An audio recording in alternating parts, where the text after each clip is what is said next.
Welcome to Bonanza Wisdom.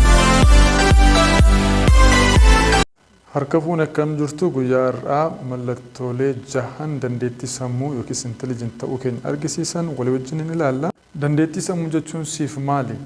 Tarii maatimaatiksii, fiiziksii, kwaantamii, kaalkuleetii sammuu keessatti godhanii bira ga'uu qofti dandeettii sammuu miti. Waan hedduu of keessaa qaba dandeettiin sammuudha. Tarii atamma yaaddu walitti cimaa ta'uu dandeessaa barra.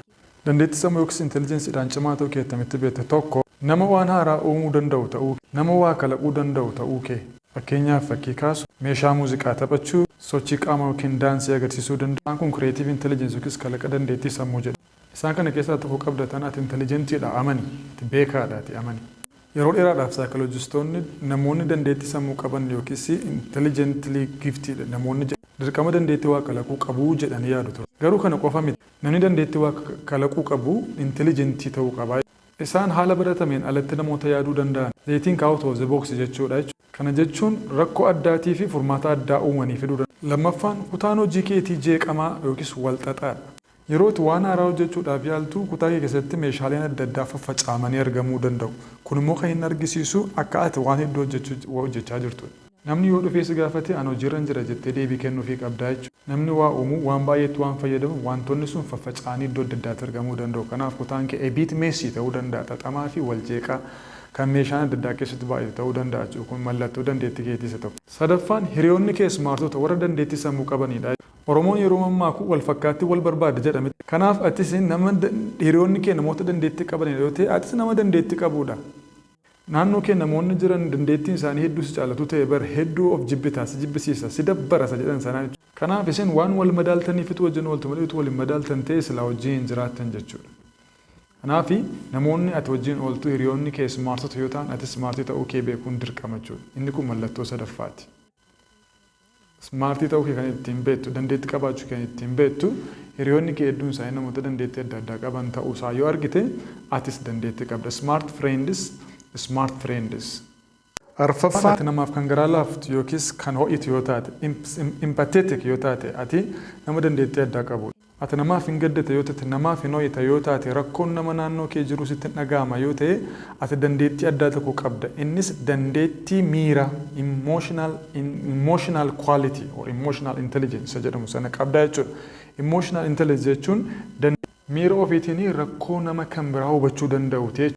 Nama miidhamaa jiru argee nama isa hubachuu danda'u yoo taate, rakkoo nama sanaas dhaga'amuu danda'a yoo ta'e, you have an emotional intelligence dandeettii kana qabda jechuudhaati.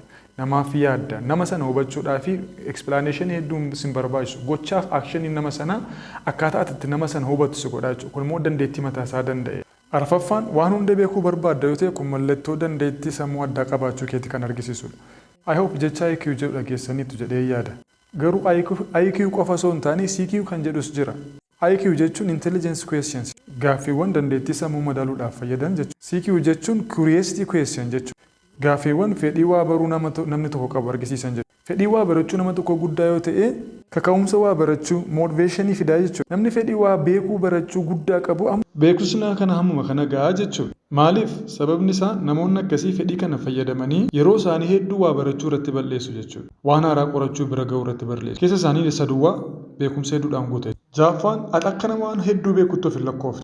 Kana ilaalchisee biyya lafaa kanarra namoota adda addaa lamatu jira. Nama waan xiqqoo beeku garuu akka waan hedduu beekuutti of lakkaa'u. Namoonni hundumtuu immoo kana akka baraniif nama barbaadu jechuudha. Lammaffaan nama waan hedduu beeku garuu akka waan hedduu hin beekneetti of lakkaa'ee isa beeku immoo ofisaatii dhokfatee qabatu jechuudha. Kun saayikoolojii keessatti Dunning-Kruger effect. Dunning-Kruger effect jechuun loogiinsa sammuu jechuudha. Kan akka namoonni hamma ga'anii olitti yookiin hamma ga'anii gaditti of lakkaa'an godhu jechuudha. Akka saayikoolojiin jedhutti namoonni intelligent ta'anii yookiis akka qorannoo adda addaa argisutti waan beekan hedduu mul'isanii namoota himan miti.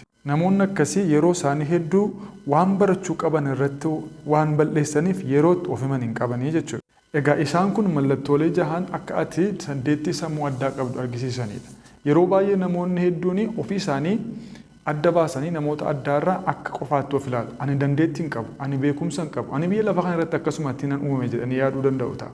Garuu dhimma intelligence jedhamu. Intelligence jechuun dandeettii sammuu uumamaan namaa kennamu jechuudha. Irratti soba hedduutu sobamaa ture jechuudha. Fakkeenyaaf intelligencein dhibba keessaatu madaalama. akka saayikolojiin jedhutti average kan jedhamu giddugaleessa kan jedhamu namoota 85 irraa kaasanii hanga 115 jiran average jedhamu. Sanaa ol kan jiran immoo intellectually gifted jedhamanii yaadamu. Fakkeenyaaf Albert Einstein namoonni noormaaliidha ta'aman jedhan garuu 115 hanga 120 30tti ilaalamu jechuudha. 85 kaasee hanga 130 jechuudha. 85 gadi 70 60 jedhamanii kan ilaalamanii mentally retarded warra sammuun isaanii dhukkubu jechuudha. 130 ol immoo mentally gifted jedhameetu barsiifamaa ture jechuudha yeroo dheeraa. Haa ta'uyyuu malee namni kamiyyuu dandeettii addaa akka qabu barnoota irraa adda baafattaniitu jenneeti yaadna kan sii kenname maal akka ta'e beektee isan irratti jabaattee hojjechuun siif gaariidhaan jedha. Galatoomaa sabiskiraayib godhaa barnoota hedduudhaaf deebinee wal agarra.